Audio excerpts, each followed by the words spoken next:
А сега следуваат некнешни новости. Во само минута и кусур ја гледаме Маја. Некнешниве новости оваа недела се поврзани со странски државјани кои сме ги имале во Македонија, а сме немале поим. Така, например, да не викнеше јапонецот балетан, дека нема тоалетна и леп, немаше да знаеме дека сме ангажирале еминентен балетан од земјата на Изгреди сонцето. Па во земјата на Изгреди сонцето такви се работите. Ќе си почека за плата. Не е ни прв ни последен што му дужат оттаму, нели? Ќе го научи Вито како да преживее со една плата минимум 2 месеци, ама како го прелажале да дојди до овде, тоа само да ми се објасни, ќе е добро.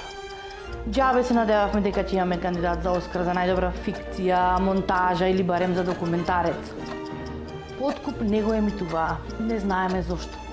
Заради подкуп ли беше, заради авторски права ли беше, заради хонорари неисплатени, ради не знам шо, ама за џабе се изначекавме.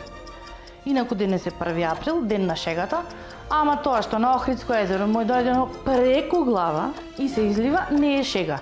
Земајте те и вречите со песок и наредете ги кај што треба. Не се за крадење и дома за носење. Ко пред некоја година за против поплаве се зашинаку ќе се удајте.